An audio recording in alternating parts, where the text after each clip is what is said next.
Assalamualaikum, salam sejahtera semua. Memandangkan kita dah postpone taklimat kita minggu lepas dan minggu ni disebabkan kekangan masa, kami tak dapat nak cari slot. So explanation atau taklimat ni kami akan beri dalam bentuk video, and samping tu juga saya akan attach nanti dengan presentation slide ni. Let me start. Token title ni adalah trademark baru KYM. So korang ni adalah first batch yang akan terlibat dalam program Talking Titans. Yang mana kami fokus untuk melahirkan graduan yang mahir bukan saja dalam bidang kamu. Contoh culinary, bidang masakan, multimedia, teknologi media sebagainya, tapi kamu juga berkeupayaan untuk berkomunikasi in any situations. Objektif dia for you to experience personal and professional growth, improve your listening ability, boost your self confidence, pronunciations, communication skills, and so on. So program Talking Titans ni untuk pengetahuan semua terbagi kepada 3 peringkat. Yang peringkat pertama iaitu peringkat kursus, di mana yang kamu akan mulakan dalam taklimat ini, dan akan bersambung pada minggu selepas mid semester break, di mana kami menawarkan topik-topik pengucapan awam atau public speaking untuk melatih korang semua, melatih kamu semua dan menyediakan kamu semua untuk ke peringkat sekolah dan peringkat college yang seterusnya. So pada semester 1 ni, kamu semua akan terlibat pada peringkat kursus sahaja, di mana latihan semua berlaku atau dijalankan dalam kelas masing-masing. Peringkat kedua, ni adalah topik-topik yang awak akan fokus dan go through lah. Hari ni ada topik 1 dan topik 2. Saya termasukkan sekali, saya rangkumkan sekali dalam pengenalan. Lepas tu topik lain, kita ada etika dalam pengucapan awam, analisis pengucap majlis dan audience, mengumpul idea dan maklumat, mengatur bahan ucapan, latihan berucap, dan sebagainya. Seterusnya adalah jadual. Saya rasa ada some of you yang memang aware pembahagian jadual tu, dan kamu sini boleh nampak dalam jadual masing-masing, betul? Alright, so kami dah pecahkan kamu semua pelajar semester 1 KYM pada 4 kumpulan besar untuk menghadiri kelas tersebut. Setiap minggu pada pukul 11 hingga 1 tengah hari. Kumpulan pertama ada 2 skul, iaitu SMART dan SBM. Kelas kamu adalah hari Isnin. Pada grup kedua, EDC dan SCET adalah pada hari Selasa. Ketiga adalah untuk SHTM pada hari Rabu. Dan keempat untuk SSS pada hari Khamis. Bagaimanapun akan ada sedikit perubahan lah. Apabila kita jemput penceramah yang bukan daripada Center for Language and General Studies, di mana kamu akan dikumpulkan dalam satu kumpulan yang besar untuk menghadiri ceramah tersebut lah. Contoh dia, kita akan mula pada minggu selepas cuti pertengahan semester or semester break. Pada minggu tersebut, minggu 28 Ogos hingga 30 Ogos, kita namakan sebagai minggu pertama. Dan pada minggu tersebut, kamu semua akan dikumpulkan dalam satu kelas yang besar, iaitu pada 25 Ogos untuk menghadiri satu sesi pembelajaran bersama penceramah yang kita jemput. Beliau merupakan pensyarah ICYM juga, yang master dalam bidang berkaitan dengan topik 1. Dan seterusnya minggu kedua mengikut jadual masing-masing, minggu ketiga juga, minggu keempat juga, minggu kelima. Manakala pada minggu ke-6 kamu akan ada 2 kelas dalam seminggu, iaitu pada 29 September dan 30 September, di mana kami juga jemput 2 pensyarah untuk memberikan ceramah. mengikut topik yang ditetapkan. Dan terakhir adalah pada minggu 7. Okay, semua aktiviti, latihan, presentation, teori, praktikal, semua dijalankan daripada minggu 1 hingga minggu 7. Alright. Kedua adalah peringkat sekolah. Peringkat ini akan dijalankan pada semester akan datang. Jika sekarang adalah Julai 2020, peringkat seterusnya adalah pada ataupun semester seterusnya adalah pada Januari 2021. Alright, itu adalah peringkat sekolah.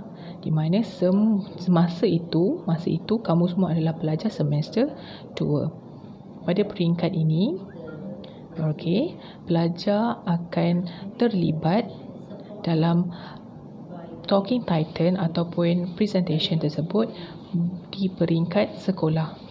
So, kamu semua akan kembali kepada sekolah masing-masing dan Head of Program, HOP dan Dekan, Dean, akan menentukan pembentangan yang akan kamu lakukan. Di masa ini adalah, semester ini adalah di mana kamu apply all those theories yang kamu dah belajar pada semester ini pada peringkat yang pertama tadi.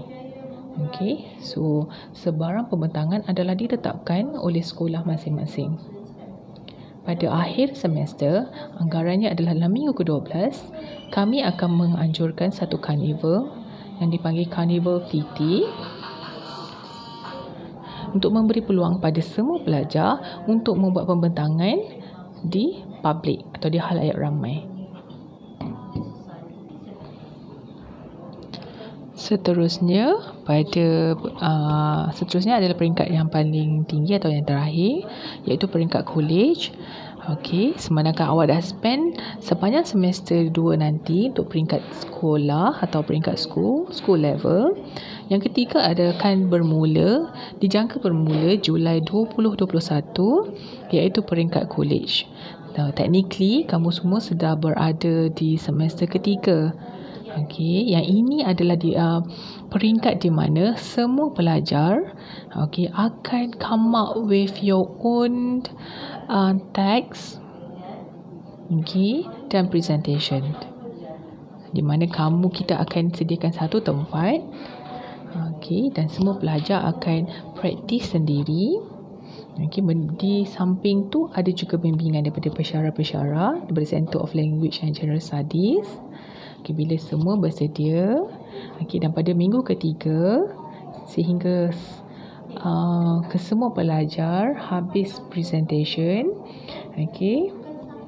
kita akan spend setiap hari dalam 2 jam, 1 jam hingga 2 jam, untuk memberi peluang pelajar untuk present teks yang telah kamu sediakan. Itu adalah objektifnya lah talking titan ni. At the end, pelajar akan ada confidence level yang membolehkan kamu semua berdiri di depan public atau khalayak ramai seorang diri, dengan persediaan yang cukup dan deliver all the messages. So level ni akan dijalankan pada bila kamu di semester ketiga. So itulah penerangan untuk program Talking Titan ni. So dia instead of dijalankan satu semester, kita dah jadikan dia 3 semester all together. Semester sekarang Julai 2020, seterusnya Januari 2021 dan yang terakhir adalah Julai 2021. Alright, so kalau kamu ada soalan, feel free to ask us. Awak boleh tanya saya atau awak boleh tanya Encik Taufik. Alright, untuk pengetahuan semua, public speaking ataupun pengucapan awam ni adalah bukan satu topik baru, bukan satu pendekatan baru dalam komunikasi. Sebenarnya perkara Talking Titan. Public speaking ni adalah adalah benda atau elements yang sebenarnya dah wujud beribu tahun dulu. Di mana manusia dah start mula buat kajian tentang kaedah manusia berucap di khalayak ramai. Okey, bagaimana seseorang itu menyampaikan buah fikiran, bagaimana seseorang itu menyampaikan maklumat, pandangan mereka, okey, pandangan peribadi, pandangan mereka, maklumat yang diperolehi, okey, perasaan mereka sendiri, alright, kepada audience. Okey, menggunakan verbal, bahasa-bahasa, lambang-lambang, okey, simbol dan sebagainya. Alright, so saya dah attach 2 video, okey, 2 dari sumber YouTube. Okey, dalam slide kamu, so boleh ambil masa dan tonton video ni untuk tahu lebih lanjut. Alright, seterusnya saya explain lah definisi atau background pengucapan awam ni sendiri. Okey, kalau awak lihat pada slide, ataupun awak ambil masa nanti untuk belajar, untuk baca dan faham. Okey, pengucapan awam ni atau pengucapan umum ni adalah komunikasi verbal. Okey, verbal communication yang kita gunakan perkataan seperti suara kita, we utter words. Okey, dan juga bukan verbal ataupun orang kata English is non-verbal. So communication, bila kita bercakap, we use both elements, verbal and non-verbal. Okey, menggunakan mulut untuk verbal dan juga anggota badan, our body, alright, to communicate verbally. Non-verbal. Okey, ya, contohlah kita berkomunikasi guna mata. Sebab tu orang Melayu kata dari mata turun ke hati. Betul tak? Even kita tak communicate pun with the person, okey, kita admire ke ataupun we like the person so much, right, tak perlu pun nak bercakap, betul tak? You just look at the person eyes, then you start to communicate, you will know the feelings. Okay, alright, kepala kita, tangan kita, alright, badan, even the way you sit, the way you smile, the way you walk, the way you run. Either you are a person who always slouching, selalu bongkokkan badan, itu adalah message. Right, even kalau awak dalam kelas, now you're having face-to-face class, betul? Alright, your lecturers can really understand, can read the messages that you are sending. Bukan sahaja verbal, tapi non-verbal juga. Even kalau awak dah rasa macam penat, mengantuk, alright, you don't even have to tell your lecturers. Tiba-tiba lecturer kata, dah okay lah, let's have a break. 5-minute breaks, okay, you can just go to washroom, get refreshments and so on.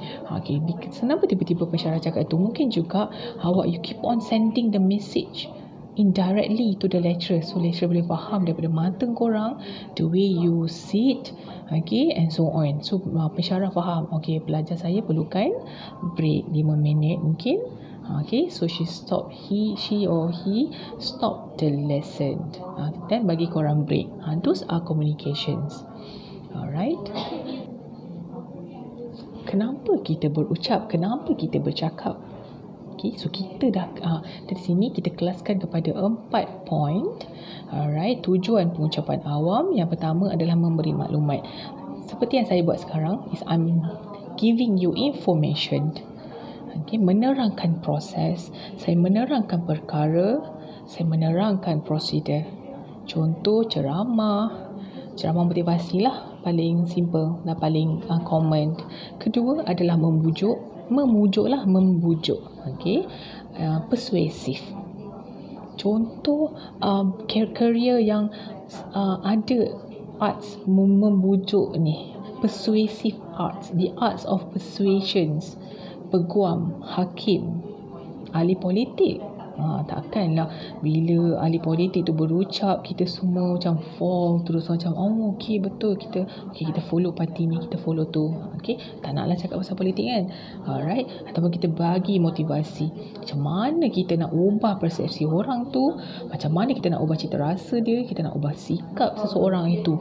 When they are listening to motivations, when they are listening to your advice, macam mana awak nak buatkan someone tu boleh berubah sikap dia 360 degree, okay, dan ubah kepada kepercayaan lain ataupun sikap yang baru. Alright, fahaman kita, tindakan kita, okay, those are membujuk. Seterusnya adalah menghibur. Very simple, membangkitkan suasana ceria, okay, menghiburkan orang, menyeronokkan. Alright, contoh majlis-majlis kerajaan, majlis makan malam, majlis perkahwinan, okey, awak boleh tengok dia punya Master of Ceremony ataupun MC dia. Okey, cara dia bercakap adalah dengan cara menghiburkan while all the guests are having or eating, having dinner or lunch, okay, or eating, okay, MC tu menyampaikan mesej secara ringkas, menghiburkan, less formal. Right. Terakhir adalah majlis khas. Okay. Tujuan pengucapan awam untuk majlis khas, maksudnya untuk perkara-perkara yang rasmi, teks di mana kita menyediakan teks ucapan terlebih dahulu, alright, sebelum menyampaikan mesej kita. Seterusnya adalah jenis pengucapan awam. Kat sini kita bagikan pada 4, iaitu impromptu, memorized, manuscript and extemporaneous. Yang pertama adalah spontan. Okey, yang paling bawah ni. Alright, impromptu. Paling spontan, tak perlukan persediaan. Alright, contoh pensyarah, okay, while teaching and then she stop for a while and giving you question. Alright, I will let you to come up with your favorite thing that you have with you now. Okay, contoh, saya keluarkan my handphone. Okay, so ini adalah benda favorite saya, ataupun is a must thing to have, and this thing must be always in my handbag. Okay, cuba pensyarah bagi 2 minit, buat persediaan, tulis point and terus bercakap. Alright, that is impromptu. Kedua adalah memorize, yang mana awak menghafal dahulu, tapi dekat sini awak memerlukan ingatan yang kuat, kerana everything must be put in sequence, kena dalam satu aturan yang betul, mengikut flow yang telah awak tetapkan. So awak perlu ada ingatan yang kuat. Alright, dan awak perlu menyediakan teks ucapan dahulu. Yang ketiga adalah manuskrip. Okey, di mana awak membaca. Manuskrip ini adalah kita membaca sebarang penulisan yang telah kita sediakan dulu, atau bahan yang telah kita sediakan dulu, atau teks yang telah disediakan dahulu. Mungkin kat sini penyampai mesej tersebut tidak mahu anda semua atau audience terlepas perkara-perkara penting.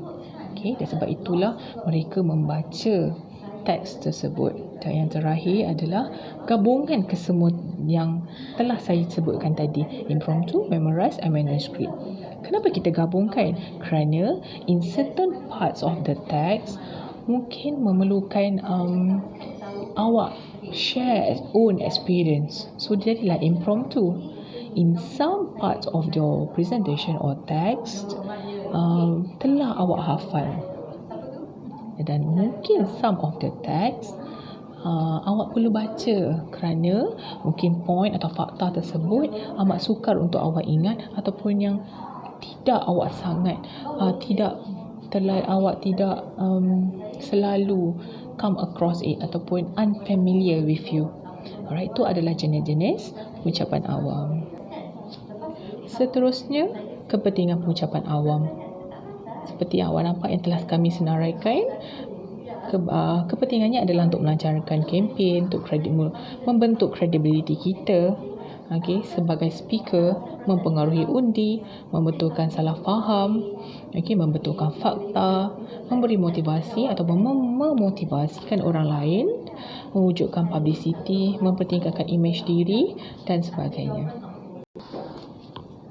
Seterusnya adalah sifat-sifat pengucap yang berkesan. Pertama, berpengetahuan. Okay, bila mana, contoh, sebagai pelajar, your lecturer might ask you to come up with presentation. Okay, dalam English 1 pun ada presentation di mana pensyarah bagi awak task. Okay, so bila awak menyediakan bahan awak tu, awak kena aware dengan soalan yang diberi, satu, and then jawapan-jawapan yang awak buat ataupun teks yang awak bina haruslah berdasarkan sesuatu yang awak familiar with, yang awak cukup pengetahuan. Jika tidak, awak perlu mengambil masa terlebih dahulu untuk belajar lebih dalam ataupun membuat penyelidikan, research ataupun awak bertanyakan kepada orang yang arif dan sebagainya. Sampailah satu tahap anda semua rasa yakin dengan topik yang akan dibintangkan. Kedua adalah kemahiran berucap. Yang ketiga adalah berkeyakinan. Seorang pengucap awam atau public speaker, awak perlu memastikan awak berkeyakinan. Bagaimana? Ada banyak elemen yang membantu kita untuk lebih yakin. Pertama adalah diri kita sendiri. Our appearance. Kalau awak sangat ready, with your outfit, dengan pemakaian yang sesuai dengan situasi ataupun membentuk karakter awak ke dalam teks tersebut, awak akan lebih yakin. Alright, and then bila awak cukup praktis, awak akan lebih berkeyakinan. Berbanding dengan hanya baca teks tu sekali jalan, sekali imbas dan berdiri di hadapan halayak ramai dan berucap atau buat presentation, keyakinan tu akan kurang sedikit. So, practice makes perfect. Alright, dan seterusnya sifat-sifat pengucap awam yang berkesan adalah berkepribadian dan berpewartakan baik. Alright, smile. Don't forget to smile. Senyum. Eye contact. Alright, bila awak selesa dengan audience, tak apa untuk ada eye contact dengan diorang to show them that you are confident enough. Untuk membina sesuatu ucapan dan kita membezakan pengucapan awam dengan ucapan-ucapan lain, kita ada 4 elemen ni, kita ada 4 unsur-unsur ni, iaitu 1 pengucap, kedua ucapan, ketiga halayak atau audience, dan keempat adalah situasi. So yang pertama, individu yang bertanggungjawab meluahkan isi bicaranya di halayak dengan tujuan tertentu. To have a good 2 ways of communication, kita ada pengucap dan kita ada elemen unsur ketiga iaitu audience. Ada pengucap, ada audience. Pengucap individu yang bertanggungjawab meluahkan isi bicaranya dan ketiga adalah audience. Di sini memandangkan kita ada komunikasi yang aktif, active communication. Audience juga memainkan peranan dalam bertindak balas. Kita boleh gunakan body language kita. Alright, jika kita berasa kurang faham dengan ucapan itu,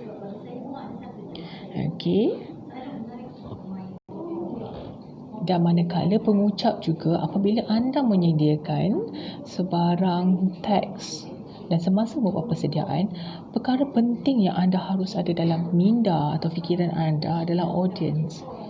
Kerana kita tidak memberi ucapan untuk keperluan kita, tetapi adalah keperluan audience.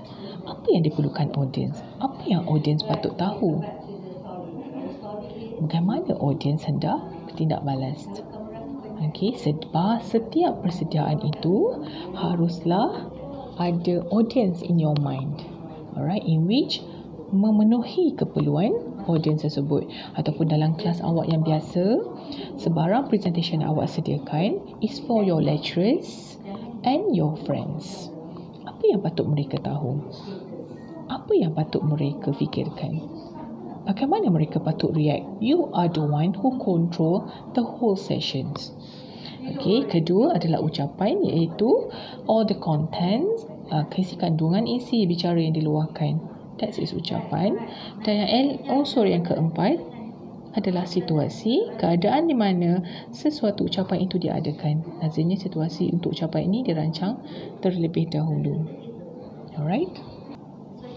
Pengucapan awam ada 5 prinsip. Yang pertama, pengumpulan, penyusunan, penguasaan, gaya bahasa dan penyampaian. Kita berbalik pada yang pertama. Prinsip yang pertama iaitu pengumpulan, iaitu ambil di mana anda mengumpul maklumat. Bagaimana anda organize your contents, your points. Macam mana nak dapatkan semua maklumat tersebut? Kita boleh dapat daripada pembacaan kita, daripada perbincangan kita bersama pensyarah ataupun rakan-rakan, pemerhatian kita, observations, alright, ataupun semasa awak kalian ataupun anda semua menghadiri majlis, kelas dan sebagainya. Prinsip yang kedua adalah penyusunan, di mana kita mengumpul semua maklumat dan menyusun semua maklumat mengikut keperluan dan susunannya, alright, agar audiens kita mudah faham ataupun mesej yang kita sampaikan itu sampai kepada audiens kita. Okey. So kamu kena ataupun anda semua, alright, kena jelas dengan pengenalannya, the introductions, badan, which is the body, di mana semua poinnya berada, dan juga penutup atau conclusion kita. Yang ketiga adalah penguasaan. Secara asasnya, pengucap harus menguasai isi bicaranya, memandangkan anda sendiri yang menyediakan teks tersebut, mengumpul maklumat tersebut, menganalisa dan menyusun maklumat-maklumat tersebut. Anda sepatutnya boleh menguasai isi bicaranya.